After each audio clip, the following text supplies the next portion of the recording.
Can inflation have a dead cat bounce? Can inflation have a dead cat bounce? Is it in the dead cat bounce right now? That's what I'm saying. I don't know.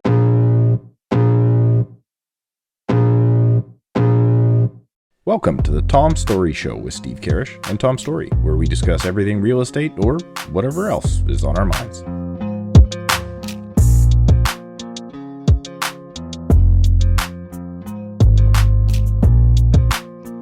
Welcome back to another episode of the Tom Storey Show, your weekly real estate roundup podcast. This is a Tom and Steve episode. We've got a ton to talk about. Steve, inflation numbers went up in December. Whoa, what's going to happen there? Sales activity is surprisingly, things are changing here pretty quick. But before we get into all of those, what I want to ask is the viewers of the channel, if you come back every single week and you have not already subscribed, we would appreciate that.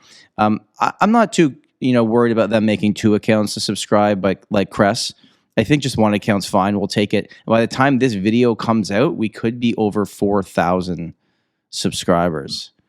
Celebrate early. That's the way I like to do it. We always celebrate early here.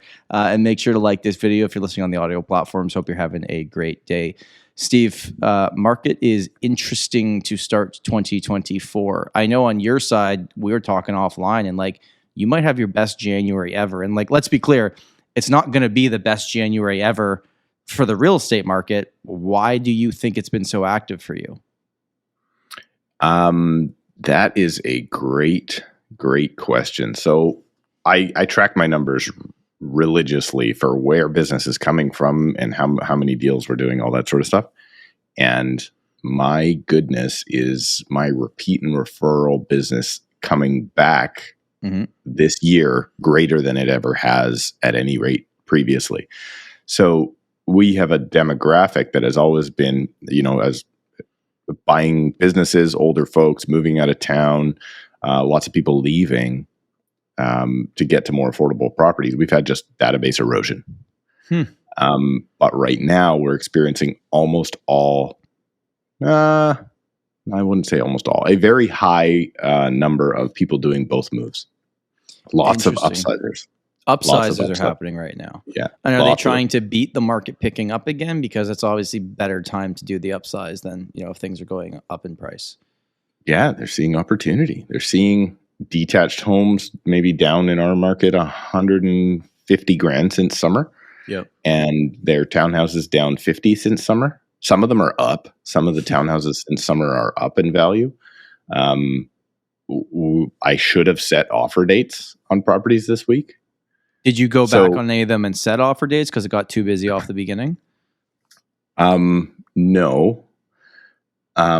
Will we going forward? Maybe. Here's the most hilarious part of this all. I actually did set an offer date on one property. It was the property out of all our listings that didn't get an offer this week. Yeah, that's always how people ask all the time, what's the chances of us selling? I'm like, you know what? The ones in my career that I've always thought were going to be slam dunk sells, always something weird happens.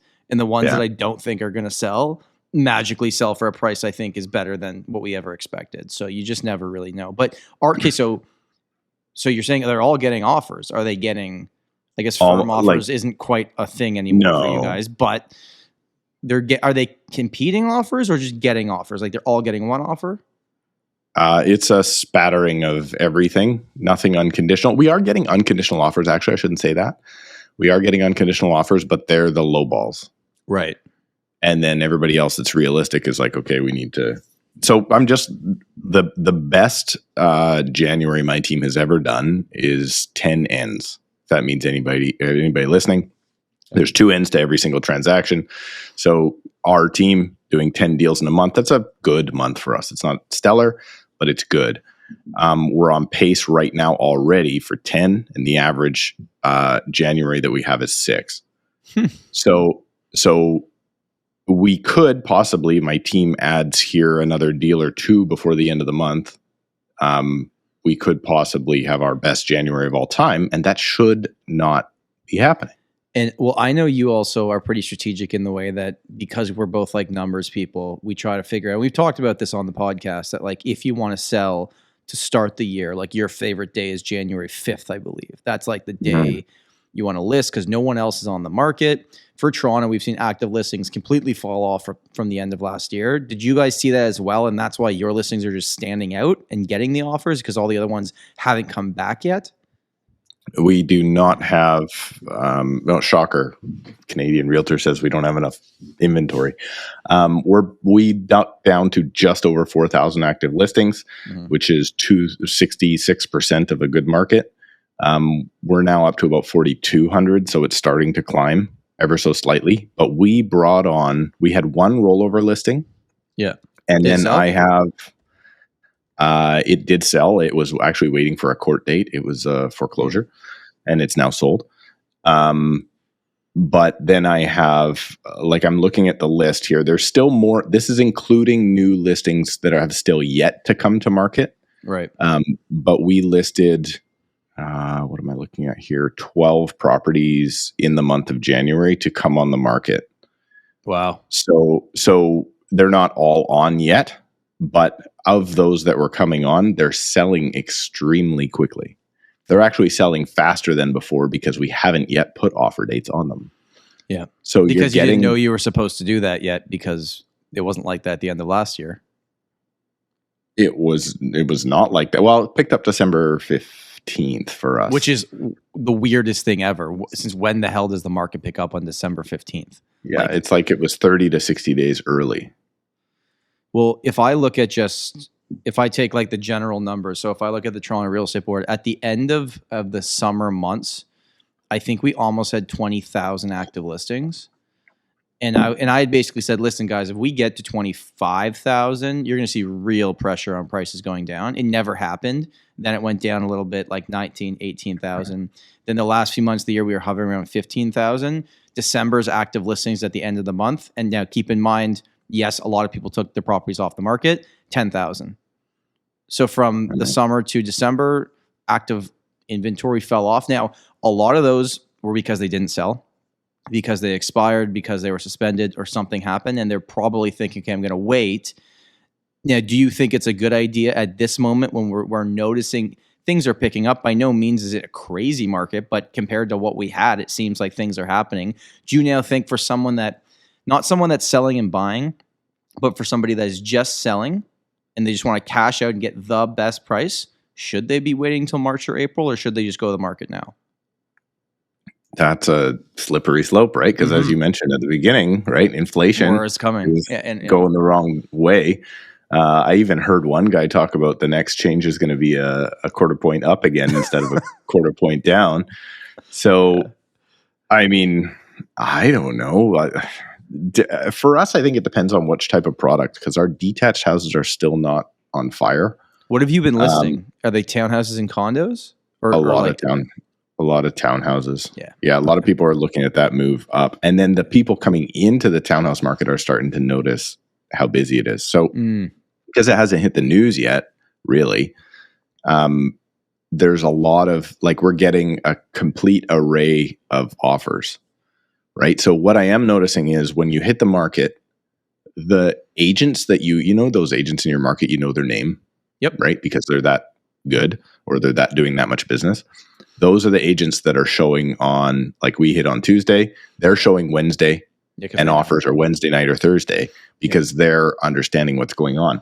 And then we get an accepted offer. And then all of our showing requests for the weekends are all the names you don't know. Right. So there are people that aren't interesting. They're not quite caught up to the market yet. They still think that, hey, we can go out and look at 4 or 5 this weekend, but the good ones are getting snapped up right away. And that's all just based on volume, right? If you're working with enough people and you're bringing enough listings to the market, you see what the market's doing. If you're working with 3 or 4 people, you just don't, you haven't figured it out yet because you don't have the numbers to back it up, right? I think that makes a lot of sense. So the inflation numbers, in December, I think it went to 3.4 from 3.1. Nothing crazy, but obviously you would have liked it to go the other direction.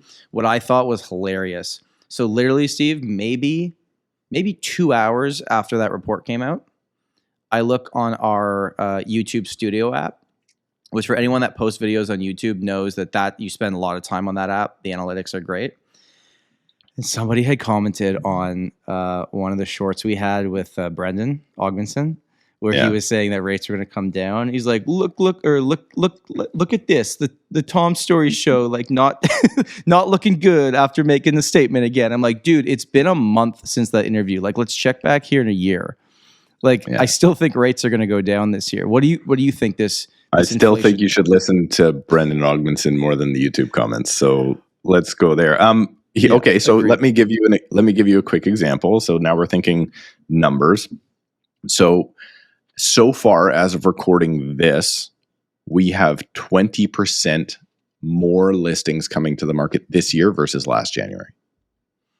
Well, that's interesting. But we are also up about 40, let me do the math on that. So up to this point last year, we had 286 sales. Okay. And this year we're at 426. So what is that? We're up 140 sales. So that is 50%. It's a 50% increase from last year in the amount of sales.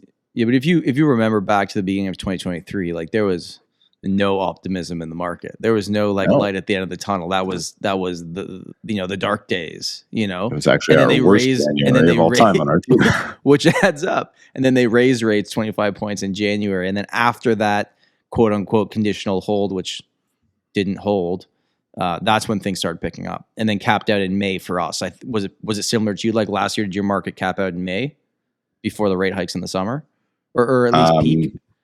The prices June and July. That was when prices peaked. Right. Our busiest month, I'm just looking at the numbers here. Our busiest month last year was April, and it took us until the middle of March to get as many deals done as we have already this year.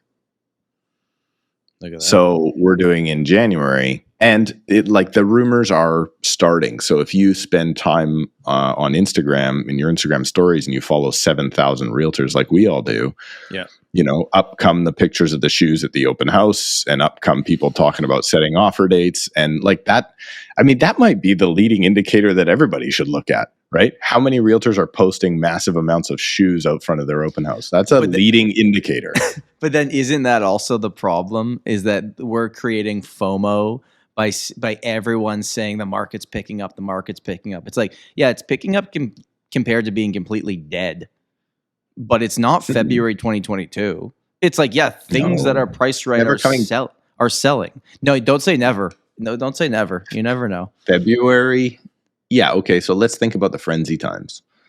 So in before my career, even in my house buying days, 2005, 6, 7 was similar crazy market, and it really frenzied like 2007, beginning of 2008. That was the craziness, right? Then it frenzied again in 2016. Then it frenzied again in 2022, maybe 21 and then it ended in 22. So you're talking, in most cycles, you're probably talking a 6 to 8 year divide in between the craziness. Yeah. But you can still have very good markets in the middle of that. I talked with a seller this morning. I'm going to be selling his mother's condo, and I was going over what her place is worth. And he's like, yeah, listen, I know it's not what it was. I sold in the peak. I'm like, when did you sell? He's like, I literally sold 3 days before the first rate announcement of 2022. I'm like, oh, you won the lottery. You have no idea. And he's like, I cannot believe what they paid for my house. I'm like, I'm sure they're feeling the same way right now. So there is some crazy ones. Like there's not a lot of them, but for instance, in my whole townhouse complex that I used to live in, when I bought for $380, I bought for $350, sold for $380. I sold my brother actually into the townhouse complex for like $700 and something in the pandemic. In January and February of 22, there was sales at 1.3. I'm sorry. What is at it one now? Point, what is it now? 950 if you're lucky. Okay. So there are people that have lost 30%. Oh, 100%. And it's not coming back. So, but I mean, let's take that micro sample set of that type of townhouse complex. I think there's 67 units in that complex. And 3 of them sold for over $1 million Right. in that time. Yeah. Right. So, I mean, it's not nothing, but it's not like you have a townhouse complex full of people. I mean, I would say there's probably 50% of owners have still owned since brand new in 2004 and paid $250,000 from the developer. Well, I mean, that's the whole thing that gets oversaid is the time in the market, right? Like it's just the truth, right? It's just the truth. So I'm in Florida right now. If you can't tell that my background is different.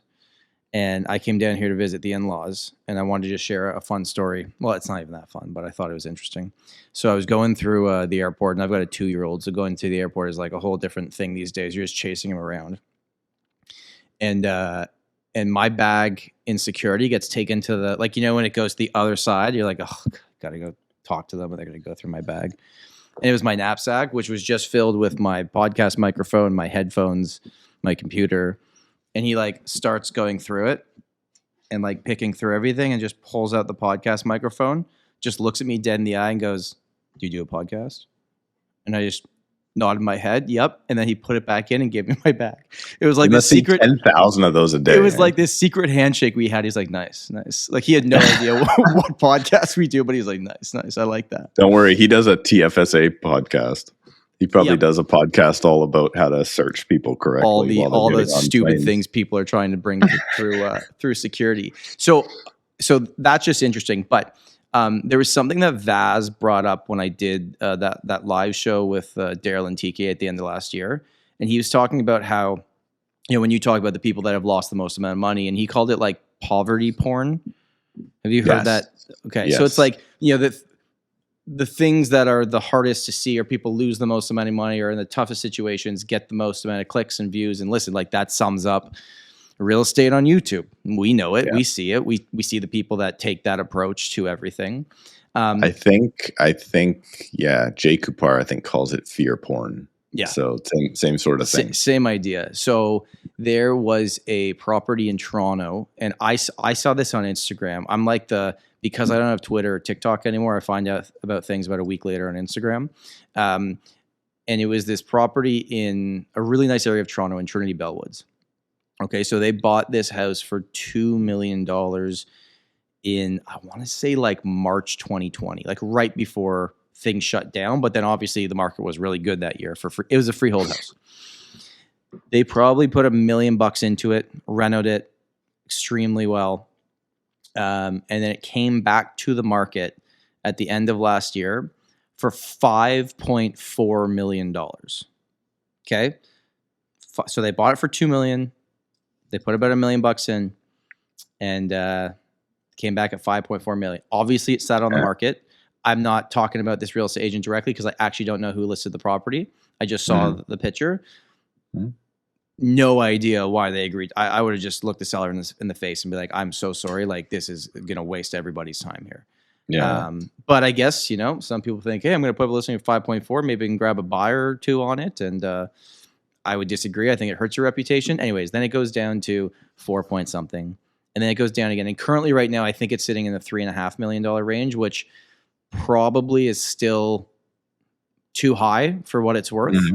But this thing took off on Twitter and everyone was talking crap in the comments. And it was like an alert, like, look at this crazy thing that this person can't sell this. And they put all this money. And I'm like, no. This is just like a property that was marketed incorrectly. Yeah. But that's what's going to get the attention. That's what's going to get the eyeballs. Already marketing at 50% of original list price. Right. So stupid. It's dumb. I don't know. Do you think this continues? Do you think this market activity, I can share a story with what's going on with us right now, but do you think this market activity continues?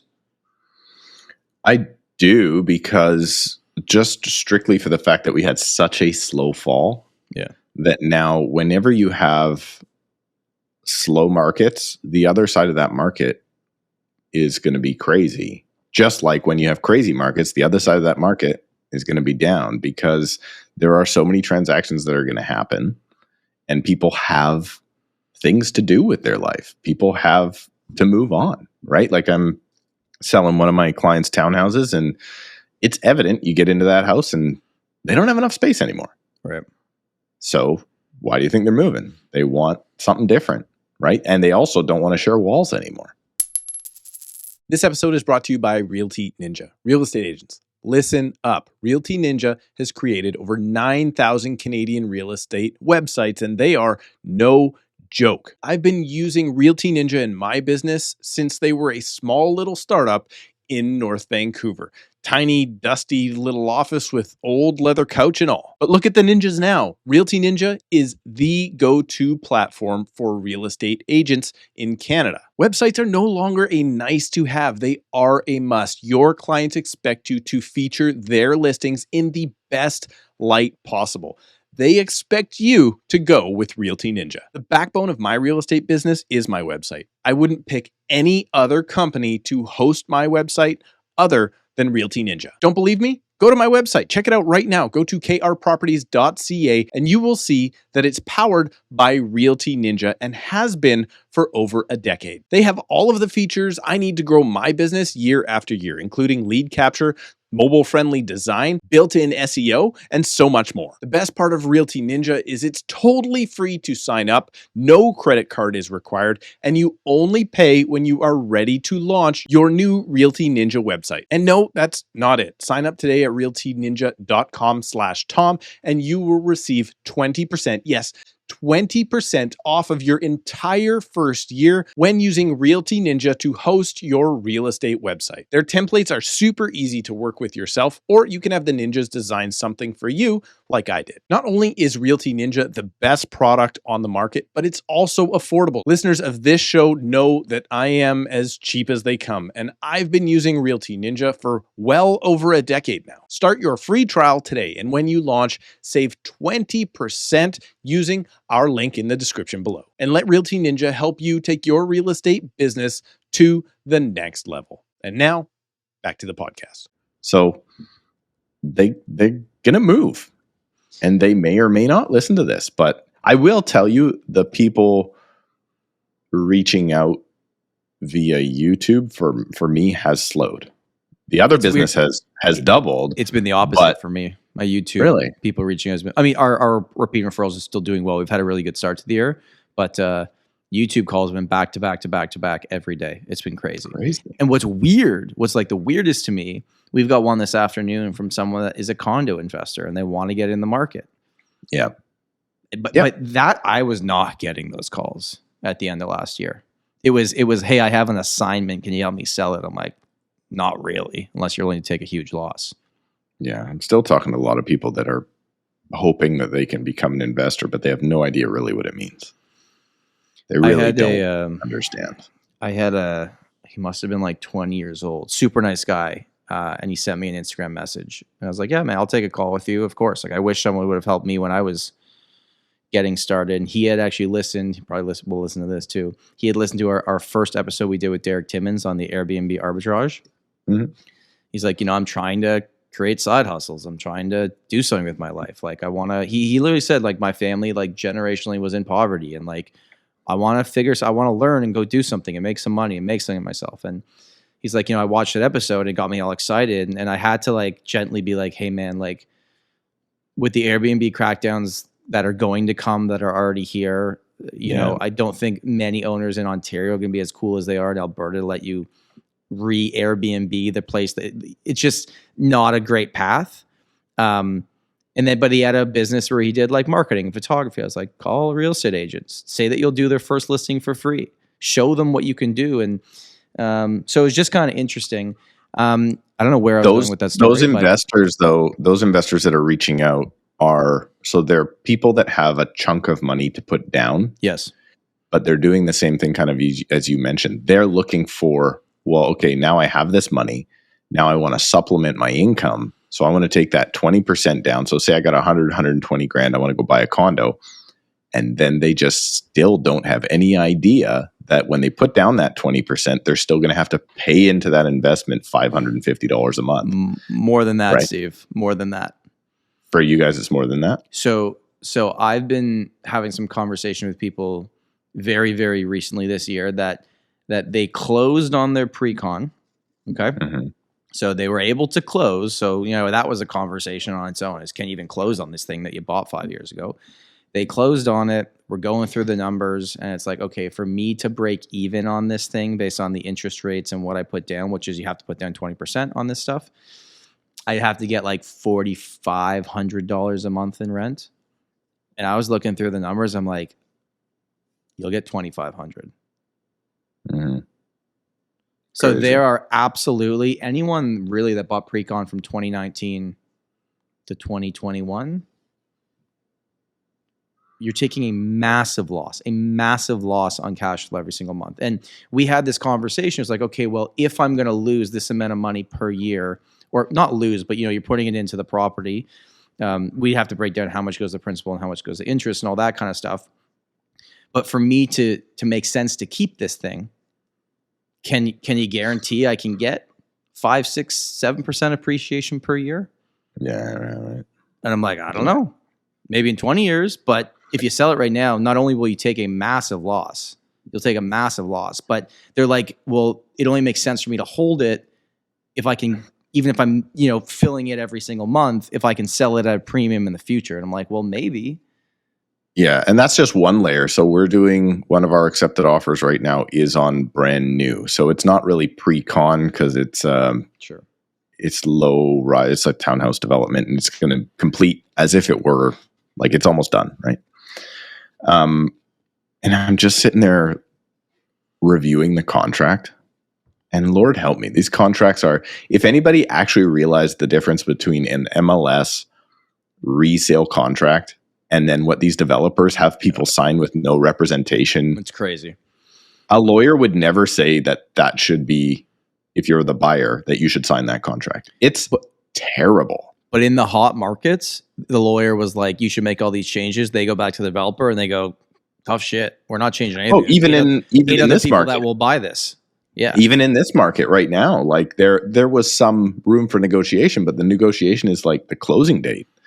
Right. It's not like, hey, can we change anything out?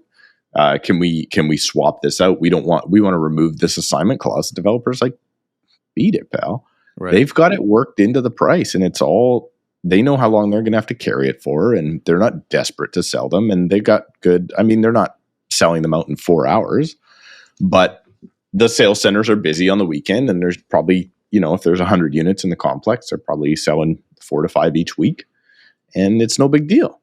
Right. So it's, but the contract, I was just like, guys, like, I know you want to buy brand new. I get it. But it's like, I look at that contract and I'm just like, geez. Why are they buying brand new? What's the thought process behind buying that instead of selling resale? A lot of people just want to buy brand new. Because new's nice. Just want news nice, news fancy, are they sales paying center. A big premium on it compared to? The price actually looked pretty good to me. Okay, so there you go. So it's a unique product because it's a non-attached townhome. But the price actually, I was like, because of the fact that it's brand new, I'm like, it's not. That's actually very reasonable. Now there's right. GST on top and all those things, so it's all stuff you got to worry about, right? It's I don't know. I was just looking at that contract, going, I would never sign this. I will wait until that thing is closed, done, complete, and I will buy it on the resale market. Now, not necessarily this project because it's a quick close, but like the condos. They all come up when they come up, and they're usually 40, 50, 60 grand less after they close. And I can put a tenant in there today, and I can know what my cash flow is. I'm not guessing at the future. You're not guessing. You guys don't have the silly like interim occupancy in your market, do you? No. Yeah, it gets even crazier here. That should be illegal. And yeah, probably should. It's ridiculous. I'm looking at like, okay, so if and I see this in the YouTube comments from my channel, is if you're in the Toronto market, right? And let's say you don't have the down payment ready, or you can't get qualified for a mortgage yet to buy the property that you want. What I saw starting to happen, and these are people that I wish had talked to me beforehand, because I talked to them after once they bought the thing and then they tried to get rid of it, is, okay, there's no other way in, we're renting, the only option we have based on the structure of the deposit is to buy a pre-construction condo, hope it goes up in value. And I don't know at the time, because I wasn't representing them, if they had any understanding that they were paying a 30 to 40% premium on these price. And then, just talk about bad timing. Because by the way, people that did that from 2000 to 2015 looked like geniuses. Made a ton of money, and it probably put them off into a great place. The people now, it's like, not only did you pay too much, arguably, the interest rates are 5.5% now. Can you close on it? And then they don't even know if they want to move into it now. Their plan was to move into it, though? Yeah, their plan was to move into it for a lot of the people I talked to. But now they're like, we don't even... You can't make a decision for, like, if I'm signing a high-rise pre-sale in Toronto today, what is that closing, 28? 2028? It depends on the scope of the project, but so 3 to 5 years. Where am I going to be in 4 or 5 years from now? I have no idea, man. I have absolutely no idea. Particularly, say I'm a 30-year-old and I'm like, okay, I've got this new job and I'm renting right now, living the life, and in 4 or 5 years I'll be ready to settle down. So I'm going to get that pre-sale of the 2-bed. You don't know where you're going to be. You don't even know if you're going to be in the same city or if you're going to have no kids and no wife or 16 kids and 2 wives in 2 different cities. Like, you don't know where you're going to be, right? You can't make that determination. What's the saying in our goal setting every single year, right? You overestimate what you're going to do in 1 year. Yeah. You greatly underestimate what you're going to do in 5. You know what? When I saw you post in one of the comment sections to somebody, which I thought was great, was you can't make what is it, excuses and what's the saying? You can't produce results and excuses at the same time, or excuses and results at the same time. So, and that's true. Right? Because that was a back and forth with somebody saying, hey, I can't make this work. I make $70,000 a year and I live in Saskatchewan. The average home price is $400,000. I can't do this. I thought that those numbers would work though, no? Those numbers work fine. That person needs to get better at financial. Maybe they're in debt in other aspects of their life, which we don't know, right? 100%. Car payments, all these different things. But it's like, if I could sell a property to someone making $75,000 a year for a below average of, say, $300,000. So if I had a $300,000 1-bedroom apartment, I could sell 4,000 of them today. Right. So that math works really well, actually. So I'm assuming in Saskatchewan, a $300,000 home of whatever variety, it might not be the one you want, but it's a home that you own. Yeah.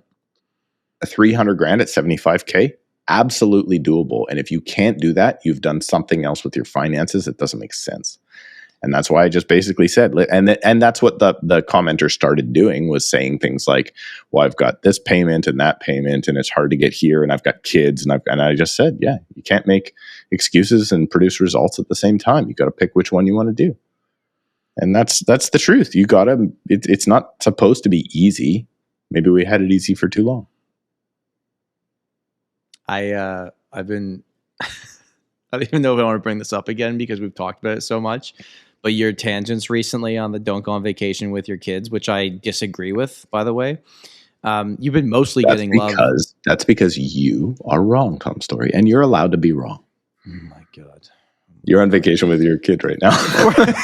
I mean, it's visiting in-laws, so we've got help, right? It's not like it's just us trying to actually take a vacation.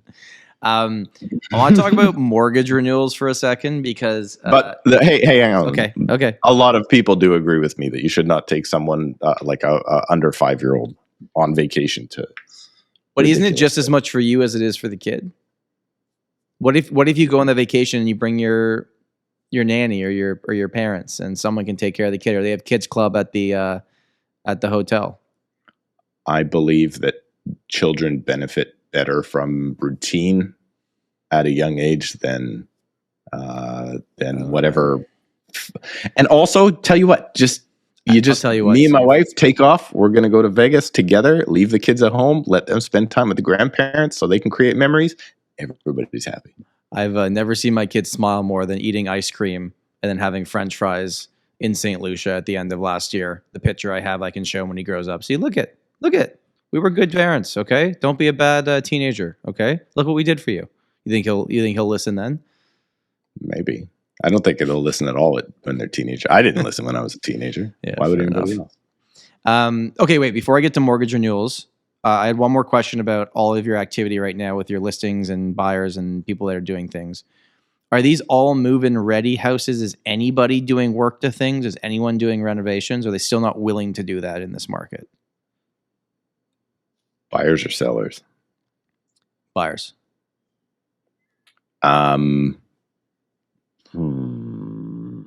Buyers are, the current buyers that we have are just getting into good houses. They're ready to do, I mean, they're not trying to do work, but they're not being super ultra picky. But are any of them doing like, 50 to 100 grand in renos once they close? No. Or are they all? No, okay. They're buying livable homes. I was shocked. Sure. I'm doing some stuff to my house right now, and a good friend emailed me about a quote that they just got for a condo reno. Yeah. And I was looking at these prices like, oh my God. And not only just the prices again, but the timelines. They won't commit to when they're going to start. And, these are good companies and they should have clients, and it's going to take a minute to get a slot with them.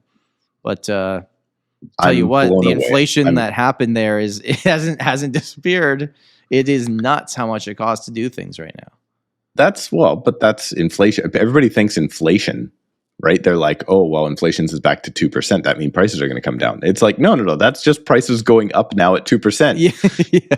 Like, you guys don't understand. This price is here to stay, man. But yeah, like renovations, they are so not worth it. They are so not worth it now.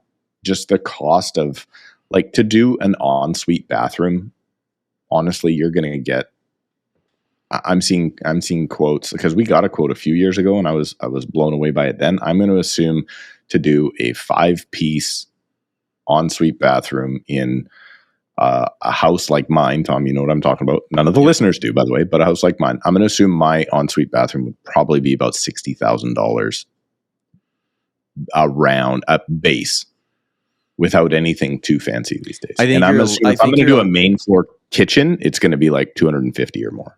I think you're a little bit high on the bathroom because I just got a quote on that, but you're not that far off. It's wild. I guess I'm pricing in the fact that they're for sure going to charge me more than they say they're going to charge me.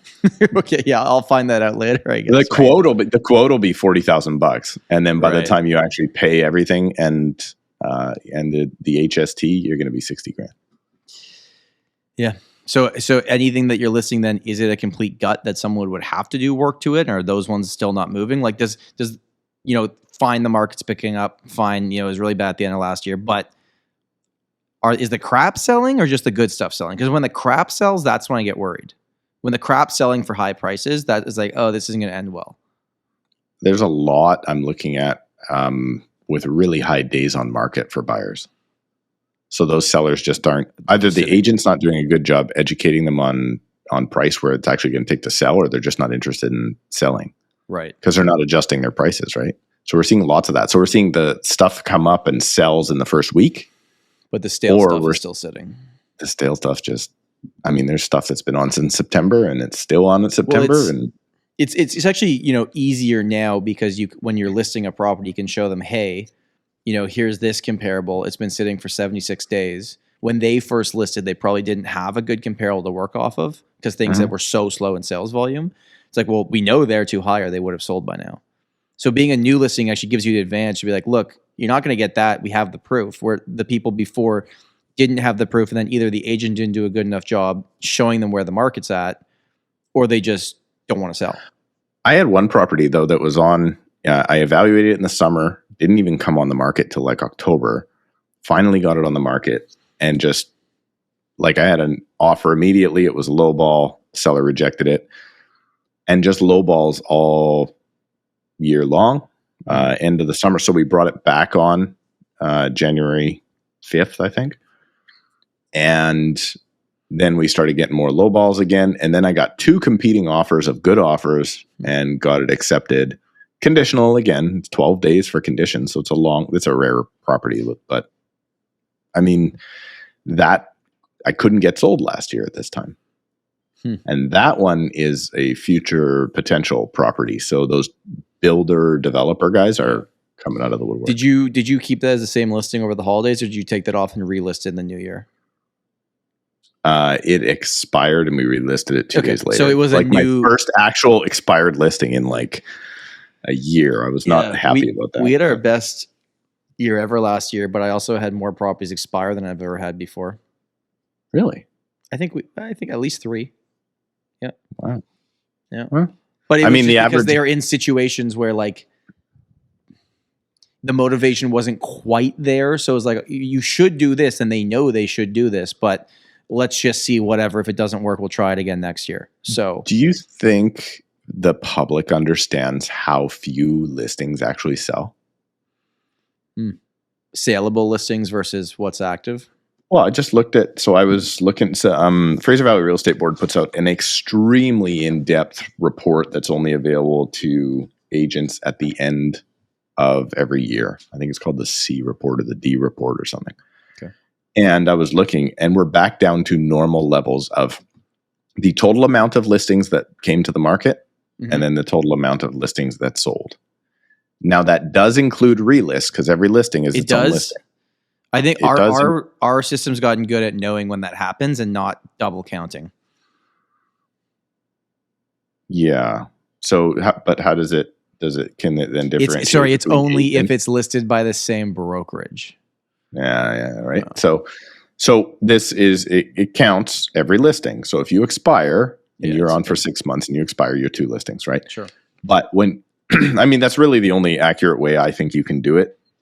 It's not per property, it's per listing. So that's the differentiation. We're back down to like 47%. Of which properties is that are selling per listing. That actually sell. Yeah. Yep. Right? Of listings that, and not properties that actually sell, of listings that actually sell. I see. So that number got up as high as like 75% in 21. And that was a crazy market. Right. But now we're back down, and it's almost I track it every single year. It's almost 46 to 50% every single year I've ever been in the business. Other than the crazy years. The crazy years are when it ticks over 50%. And so last year, 2023 was 46, though you said? Yeah, it was 40. I think the exact, I want to say it was like 47.6. And was 22 like over 50 probably? Because the first few months? 21 was like 72% or something. Everything was, right. That's the whole conversation on, you can say there's no inventory, there's lots of inventory, but it all comes down to what Rich talks about, which is fast inventory or slow inventory. Yeah. So our days on market last year dropped to 28. Mm-hmm.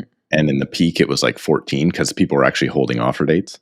Yeah. Ours was 7 for a long time because it was just a made up. Everybody was on offer date, dates. Right? Yeah. And then so that actually went up 7 days. And then finally, we've actually come back down off of 100% list to sale ratio. So we're back down, I think it was like 98.2 or 98.4% list to sale ratio. And if list to sale ratio is over 100%, so if the average property is selling for more than ask, that's a problem in the market. So thankfully, this last year, we've come off of that. Well, if you have balanced market fundamentals, I would say it's a problem, but then it just becomes manufactured if the market heats up because everything sells over asking because you list low and hold offer dates. But I think when the market's heating up, people aren't under listing necessarily on purpose like they are when you're right. No, you're right, because right. You don't know you're supposed to do it yet, and then you catch up and you start having enough proof that it's working, and then you try it, right? Yeah. But that's a bigger issue, I think, where you are. We're not. It's starting to go away here. Thankfully, there's still the occasional one. It's coming. It's coming back here. We're running through, and even for like condos downtown that have still in December 5.5 months of inventory. It did come off the 7 months we had earlier. We should stop paying commission on anything over the asking price. That's my fix to that. Then agents are going to be like, how about we list at the real price? Sometimes the sellers are the ones making those decisions, though. The seller is always technically the one making those decisions. Yeah. Well, yes, of course they are. But I think sometimes that's fine. But sometimes as a seller, that strategy earns you more money. Oh, yeah. 100% it does. Yeah. Sure. So, I just don't think, like, if there's one thing you could eliminate, for me, it would be underpricing on purpose. You can how underprice far, on but the you could stick. argue, the listings you put out this year at the beginning when there was no data to back it up, that you underpriced on purpose, but you didn't, because they sold for more than they were asking. But that was It's not on true. purpose. So I actually got that phone call. I got that phone call and the guy was like, so this listing I just put up, the guy phones me and he's like, I went into one last week. I could tell he was a new agent. Yeah. I went into one last week and they just weren't interested. They underpriced it on purpose and it was just a zoo and my guys were really disappointed. And I said, listen, I think we're priced right. We are priced to sell and we are priced realistically. And I still ended up with, Offers. I want to say, what did I end up with? Something like 16, 17 grand over the asking price. More than one offer? Yeah. I have done a deal recently where they brought me an offer first day, non-competing, over the asking price, just to make sure like they took it. Because they've already lost on two already, probably. Yeah, so right? I that had doesn't one happen unless they've just gone through it. Do you need insurance? The answer to that question is obviously yes, of course you do. Whether you are a tenant, landlord, or homeowner, you need to insure your property and belongings. And when I insure my investment property, personally, I choose Square One. Square One is affordable online insurance for everyone. If you apply for your Square One insurance policy using the link in the description of the show notes, listeners of the Tom Storey Show can receive $20 off right now, simply by going to squareone.ca/the Tom Storey Show. Square One is no joke. I personally use Square One for my landlord policy on my investment condo. I picked Square One because they were easier to work with than other insurance companies. And when I had an issue with my previous policy coverage in relation to my Strata's coverage, Square One was the insurance company that came up with a solution for my insurance problem at an affordable rate. Online quotes take less than 5 minutes with Square One. Get your home insurance quote today at squareone.ca/the Tom Storey Show and save $20. Yeah, I had one that firmed up and it was great. And then I was like getting phone calls of people that were interested. So there's another one we could have done an offer date on. Could have. I think we ended up with a great result. I think we're the highest sale ever in the building. But there was just no sale between no, there's been sales. 1st, There was sales last 2022 year. and April We 2022? priced above recent sales by a few percent.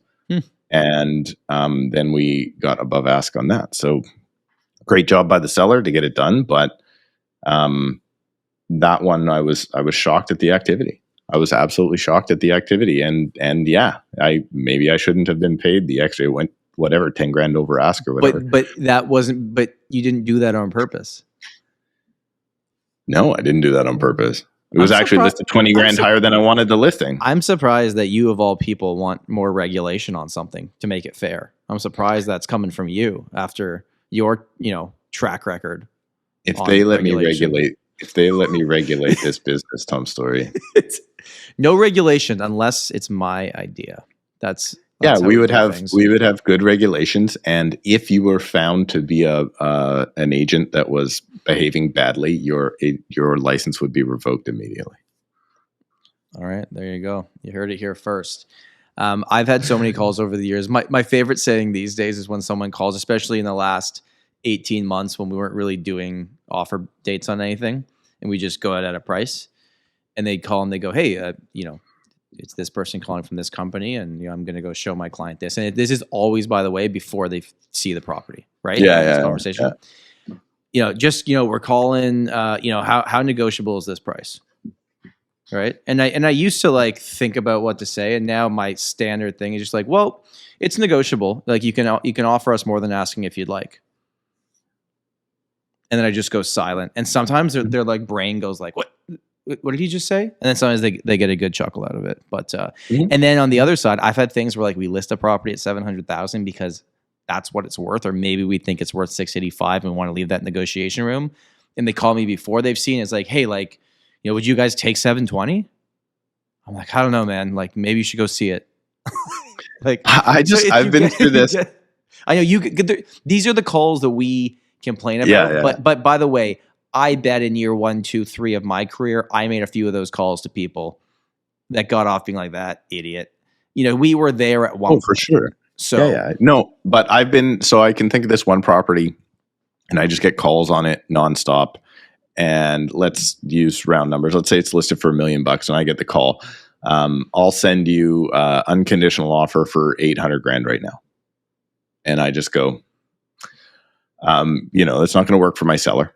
And they're going to go, well, I just want you to try. And I go, okay, I appreciate that you want me to try. I'm going to let you know that they have already rejected 7 offers at $800,000. They've rejected 4 offers at $850,000.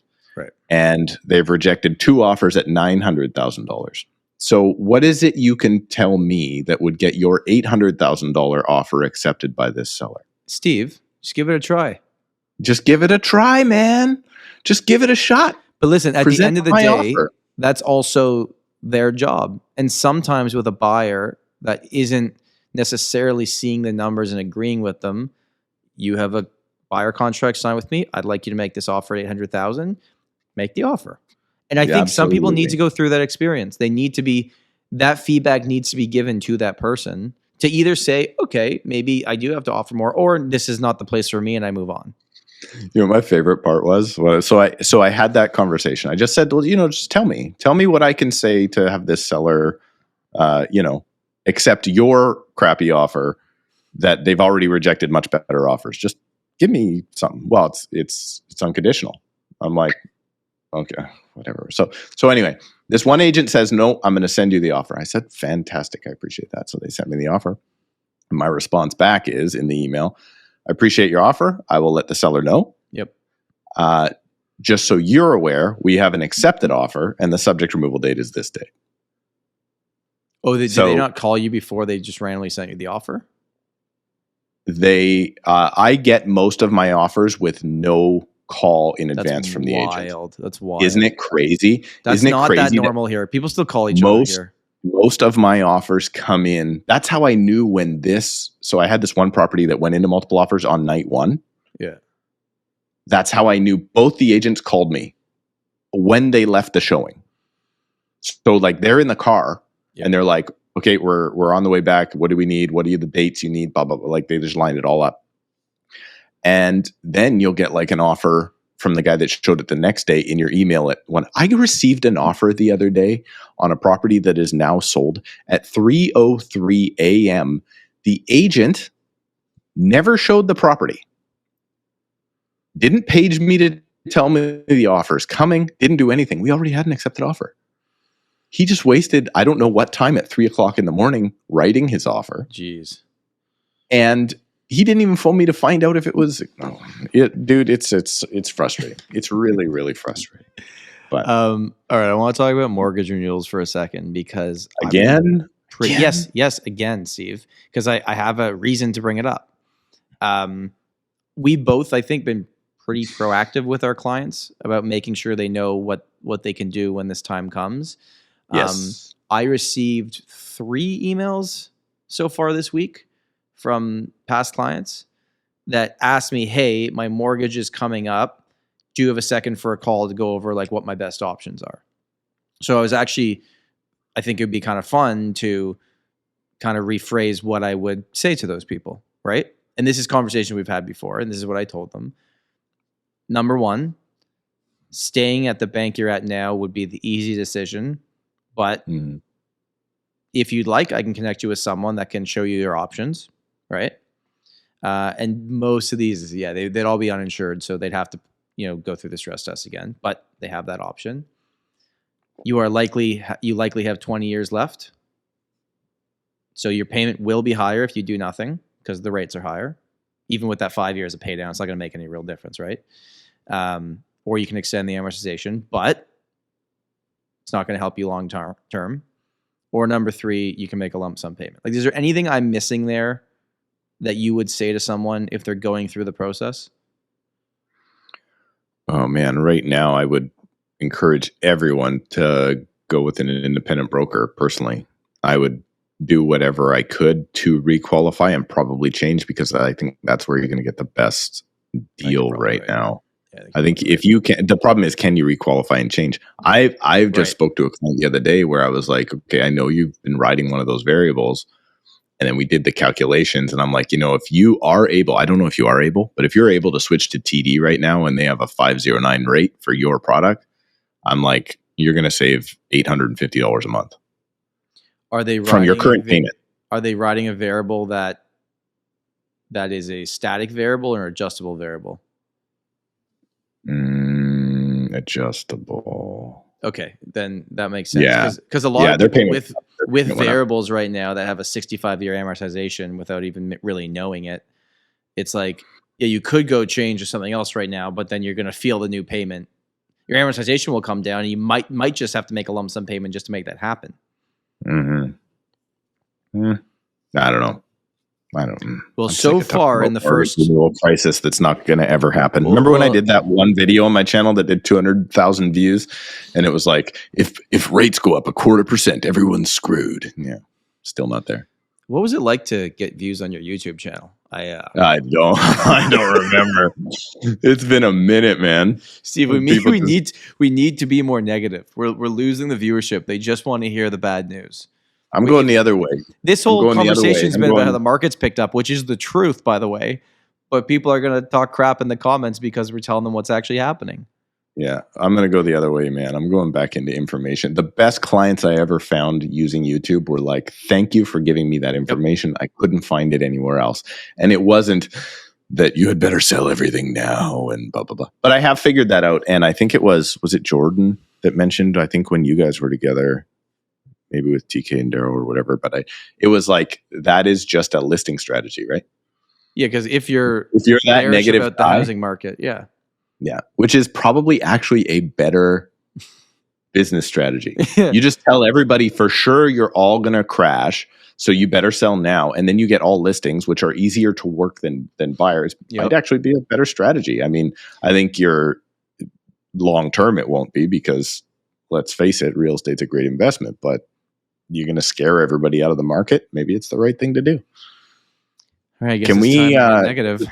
Because 16, apparently I see your note here. 16% of Canadians think the value of real estate will go down. Isn't it weird? I thought it'd be much higher than that. Nano. Is that Nanos? I thought that said Nando's. Nando's chicken. They just walk into a chicken restaurant and they're like, what do you guys think real estate values are going to do? It's a BNN did a YouTube video on this if you guys want to go check it out after the fact. But yeah, I thought that number would be a lot higher. And I also want to bring up something. And by the way, let's be very clear here. I know I say that a lot in these episodes, but me and Steve are not economists. We've had economists on, and we will have more on in the future. But oh my goodness. Okay, sorry. But let's not get there yet. Let's not. Yeah. Well, by the way, one of our viewers knows because I met him for lunch. Shout out, you know who you are, and I gave him the inside scoop on what's on an upcoming guest. Who I hope at this point doesn't. Let's talk about that right before we close out. Okay. Which we're probably getting close to. We're getting close. All right.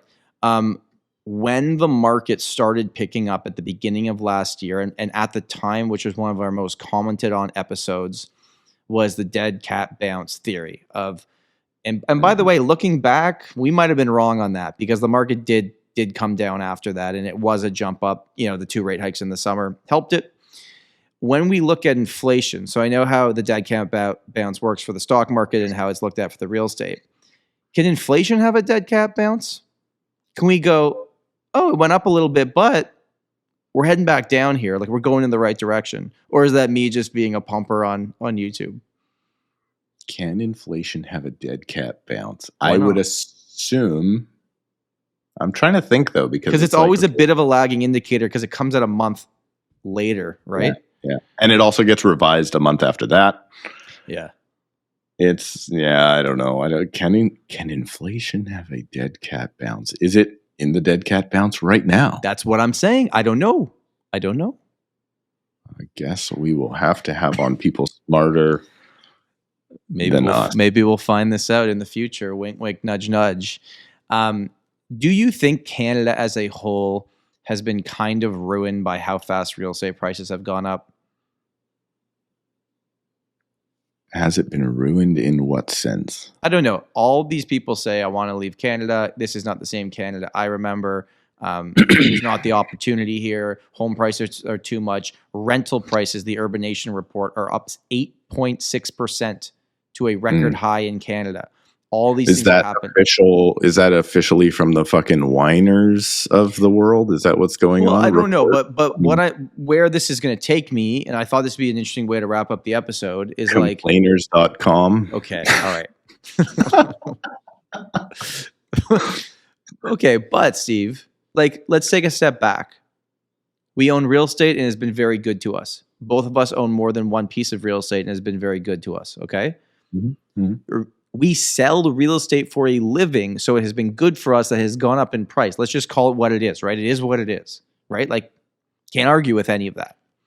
Would Canada be a better place if real estate only went up 2 to 3% a year, not 6% a year, like in our markets? If it only went up 1.5% a year, that there wouldn't be all this craziness. You could say, oh yeah, but then, and especially how much debt people are in now. Now I know it's house debt, so you can argue if that's good or bad, depending on the situation and the leverage of how the market's going.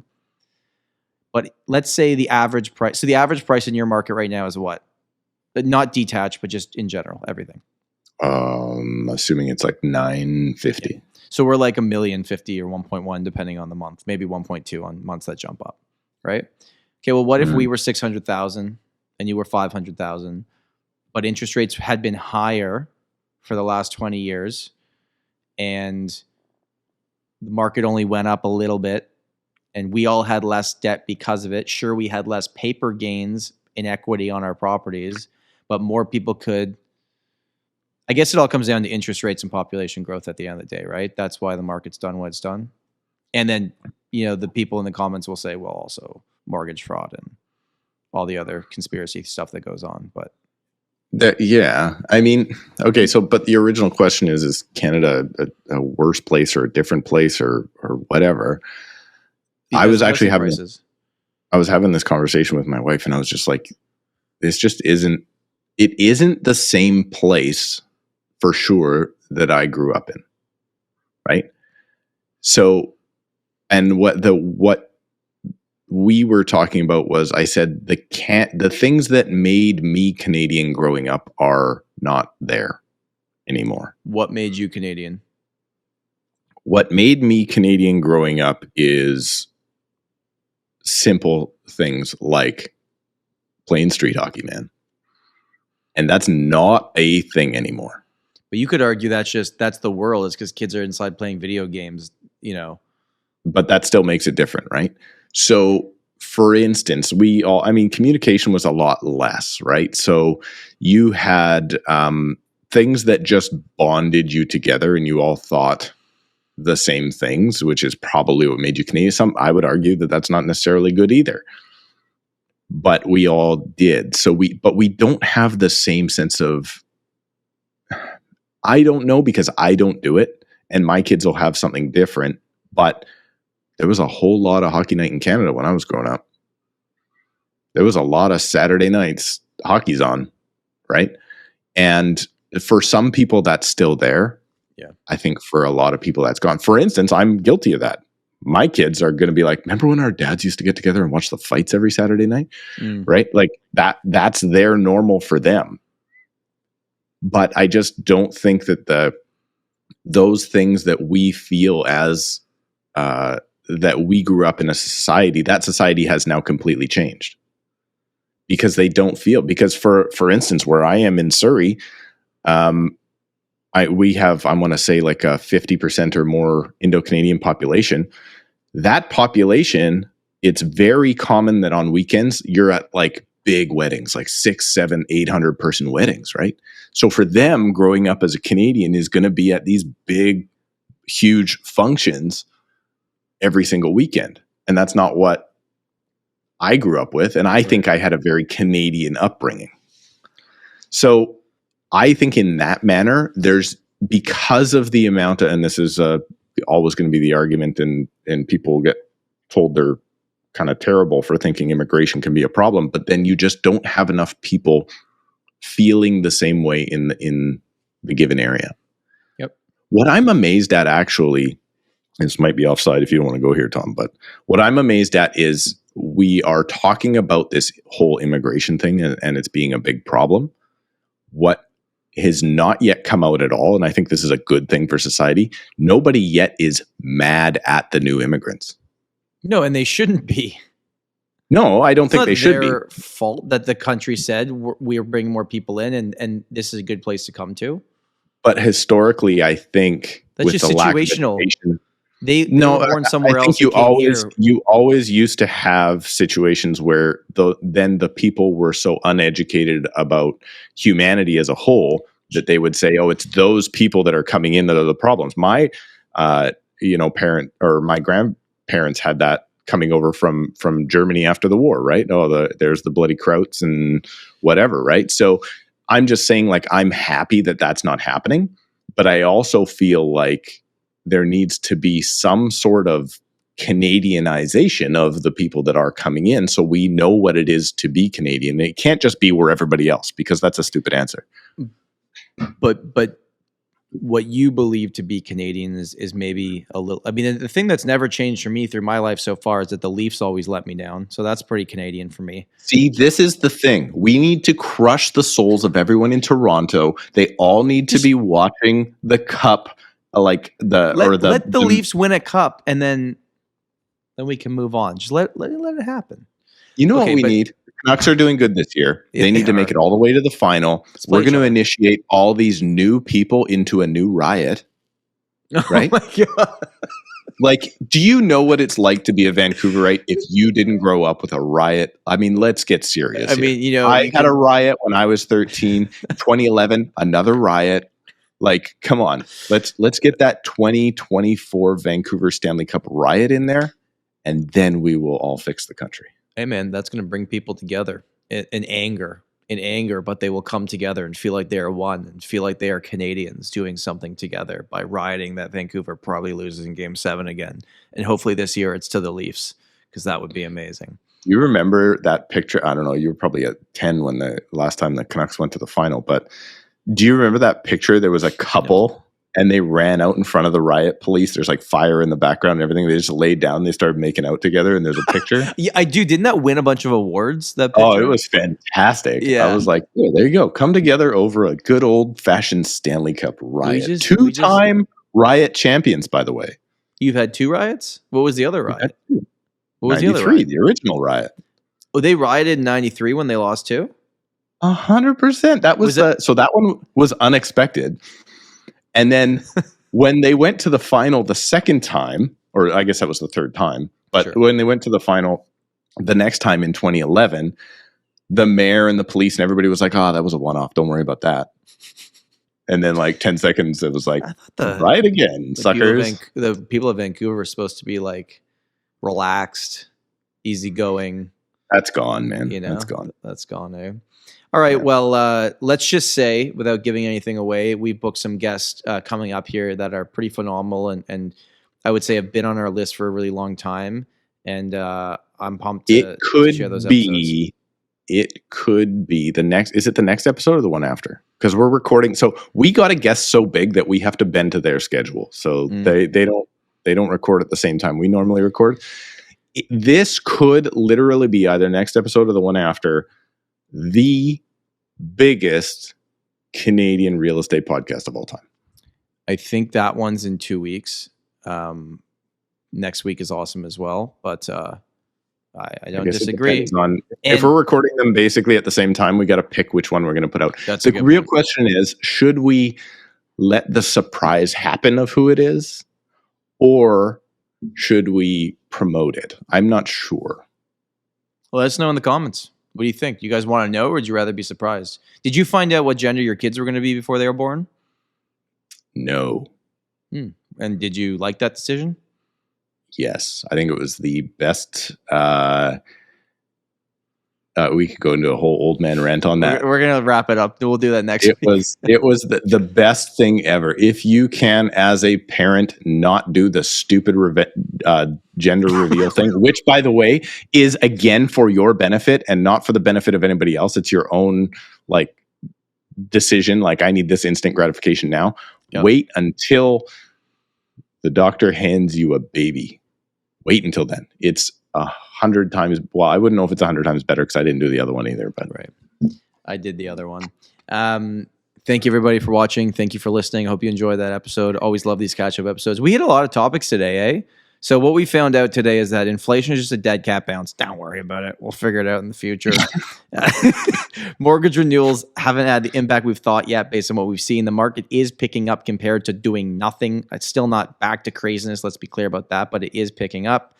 Only 16% of Canadians believe that real estate prices are going to go down, which is kind of shocking to me. And rental prices are at an all-time high.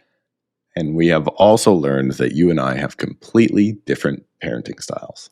Which is great for this podcast, because if we agreed with everything, this would be boring as hell. It's good to have different opinions. You know what would suck is if we all agreed that real estate prices are going to go up constantly. There's nothing to agree about. 40 years of showing that. I don't know what the next 40 are going to look like. We'll see. Much the same. Much the same. All right. Thank you. We'll see you guys next week. Thanks to Realty Ninja for sponsoring this episode. Steven, got anything to say? Love you all. Thank you so much. Well, that was so nice of you. Wow. Yeah, I'm feeling